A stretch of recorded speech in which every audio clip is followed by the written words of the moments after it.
Room 442 is brought to you by North Star Bets. That's a win. On Wednesday, Chelsea take on Brighton in the Carabao Cup. Both teams will rotate, we understand that, but it gets us thinking about Chelsea and this current season. How bad is it, or is that being overblown? The worst start since 1978. No goals in 3 games, 1 win in 6 overall. Hasn't been great after spending $1 billion over the past year or so under Todd Bowley's watch. So, Albert Vitani and Sarah Peraria, let's try and start being a little bit optimistic here, right? Ooh, okay. Glass is half full for Chelsea fans out there. How bad is this situation? I'm going to put something out there. They're a young team, super young. Not many veterans on that side right now. If you're patient enough, which I think ownership is, this team will turn it around and will make a run for European football this season. Maybe not Champions League, but European football. Agree or disagree? I'll let you start with this one, Sarah. I need to stew on this one for a bit. It's hard to say right now. It doesn't look very promising for this Chelsea side whatsoever. I know they're a young team, but they can't seem to find any cohesion, let alone the injuries they have. I think that could be a positive thing, though, right? You look at how many injuries. If these players come back, will they be able to get the job done? Maybe. But then again, you're also dealing with a completely new team because they have about 11 players, benched right now due to injury. So I don't know. Europa League, maybe. But even that to me is a stretch right now. I'm struggling to see Chelsea. I can see them turning it around. I'd be surprised if Pochettino didn't go into his interview and say, guys, this is a project. I need time. Because that's exactly what he did at Spurs. It's the same thing. And a lot of injuries, like you mentioned. And Nkunku was supposed to be a key part of that attack. That's like 15 to 20 goals out of the team. You have Nico Jackson, who's new to the Premier League. You have Sterling there. And I think it will turn around. It's dire right now because, if you have, at this point in the Premier League season, as many goals as Everton, which is 5, that's a big issue. But they're creating tons of chances. I think they're second or third in terms of touches in the opposition box. So, things are trending in the right direction. It's just the ball isn't hitting the back of the net. And if, I watched Pochettino at Spurs for such a long time, and he'll stick with a certain team for a while until it clicks. That's just what he does. And I think this team will eventually click because, like I said, they're creating the chances. They're not conceding too many goals at the same time either. But a place in Europe is going to be difficult. But when you have that type of quality on your side, it's only a matter of time. Yeah, injuries are a valid excuse at this point, I think, to a certain degree. These names, Fofana, out. You mentioned Nkunku, Lavia, Chalobah, James, Chukwuemeka. That's the one there. Jesus, yeah, Badiashile, Madueke, Bettinelli. There are so many tough names to pronounce in this team who are injured right now. When they get healthy, God help the commentators. It's going to be really, really tough. But yeah, listen, that is a valid excuse, I think, to a certain point. And they are creating chances. This young team, 1.9 is the XG on the season so far. They're not scoring 2 goals a game at the moment, are they? No. Right? But 1.9 XG, 0.8 XG against on the season as well. Right? So the stats suggest if they can find their scoring boots, they can turn it around.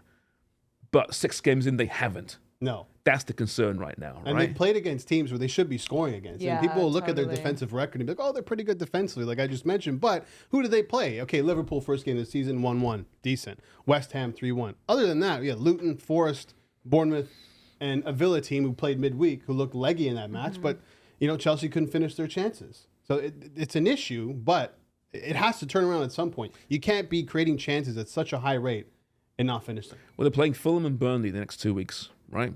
They're winnable games. Then they have Brentford at home. God. They have Spurs, Man City, Newcastle, Brighton, and Manchester United. They got to figure it out now. They've got to figure it out. They do, because you're bottom half of the table already. Same thing as last season.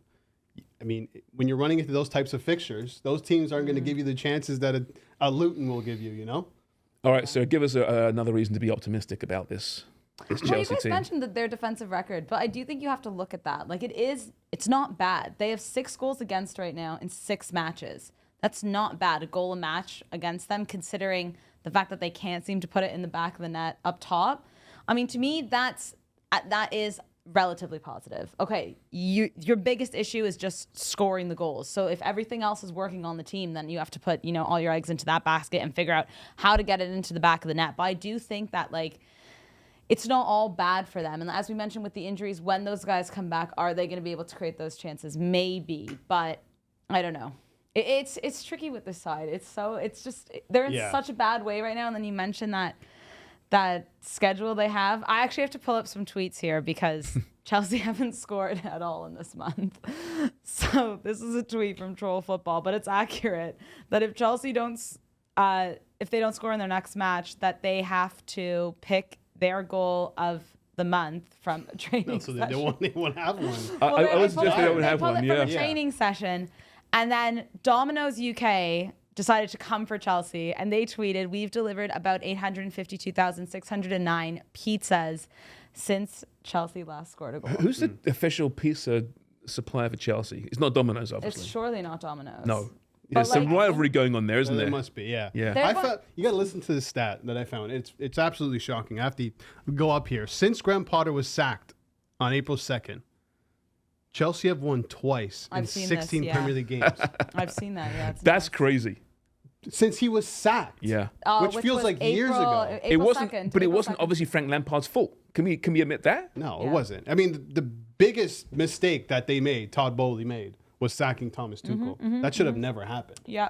What a horrible mistake that was. But Pochettino can end up panning out. If they give Poch time, they don't sack him, which I don't think that they will. This will change. I mean, Poch has an understanding of what he wants to do with this team.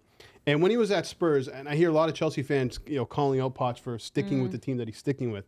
But he gives players chances. I'll never forget, Moussa Sissoko, when Spurs bought Sissoko for $30 million. First of all, what the hell are you paying $30 million for Moussa Sissoko? And he kept him in the team for weeks, and he was underperforming until 1 week it clicked, and he ended up being one of the players of the season for Spurs. And some Spurs fans will say to this day, he's the greatest Spurs player of all time, right? Yeah, he he is. just had to get the Moussa Sissoko. I know. No matter what the swear. chat is. No, Moussa Yeah. Dembele. Oh, Yeah, Dembele. you're Sorry, mixing wrong it up. Moussa. Don't ever Moussa. disrespect Moussa Dembele. But listen, you gotta give Pochettino time. It's gonna click. You have a player, Nico Jackson, who he's a 30-goal scorer. He's getting used to the Premier League. He's creating chances. Those goals are going to come. You have Sterling, who's a veteran, who's actually having a pretty good season. Mudryk on the bench. Conor Gallagher in the midfield. Reece James, Ben Chilwell. There's no way that this run of horrible football can be sustained throughout the entire season. I just wonder about where does the leadership come from, right? It was a long time ago where the comment, "you can't win with kids," was put out to Manchester United, right? Right. And then they won the championship that year. But there's some real veterans amongst the class of 92. You look at this team right now, there are 3 players over 26, right? When Man City won last season, they had 9. There's been no player signed over the age of 25. I look at Raheem Sterling, listen, great career. Is he a leader? Absolutely not. Now, Thiago Silva was certainly a leader at some point, but he's at a point now where he's on his decline. He's still okay. Well, it wasn't great on the weekend, mind you. But where's that leadership coming from within these kids? Because you do need that still, I think, to compete. I think so, too. I mean, you see, Reece James, he's been there. Well, I he's know captain. still young. Has he been there, He's the though? captain. He's won a Champions League, but he's been with the team for a long time. We don't know what goes on in this locker room. But you have a Thiago Silva, you have Sterling, you have players who have been there. Then you have Pochettino, who's been around as well. So it's a collective leadership. There's not one guy you're going to point to and say, "Oh, that's the leader." So do you think Pochettino will stay on if they go on a run here? You just mentioned. Well, what's the point of sacking him? You've seen how Todd Bowley and Chelsea act. Last year was an example of that. No, I get it. I mean, especially during the Abramovich era, Poch had been sacked already. Yeah. Like he took no for an answer. If there's But bad that's what I result mean. at Chelsea, you get fired. Well, I just don't think that's the How case. many? Sorry, with the Brentford, they have City, they have Spurs. Can you tell me that? Brentford, Spurs, Man City, Newcastle, Brighton, and then United, which Okay, isn't so what that's it used 6 to be, but- matches plus the 2 they have before. So that's 8 matches. We're going into match day 7. So it's going to be after match day 15. That's well into the season. Of course, it's well into the season now. But what is the expectation for Chelsea? Listen, this year? barring a relegation struggle, there's no way they fire Pochettino because No, they must that have makes had that sense. conversation in the summertime. Listen, we're going to spend a lot of money, even more money than we spent this previous few months, on young, unestablished players who you have to now create a team out of. And even Todd Bowley, who knows nothing about football clearly, must understand sport, and that takes time to achieve. That's why I don't think they'd fire Pochettino outside of a relegation battle this season. If they're mid-table, I think they'd suck it up and say this is all part of the process. It's part of the long picture, the big play. I think. But at the same time, Todd Bowley's done some crazy stuff. 9-year contracts for some of these players. No, I get He's it. gone the North American model compared to the European model, right? Yeah. He's trying to reinvent the wheel, which never really needed to be reinvented to start with.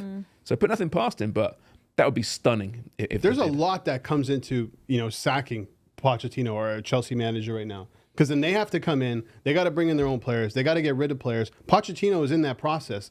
And he's not faultless either, Poch. They spent $400 million in the summer. Yeah.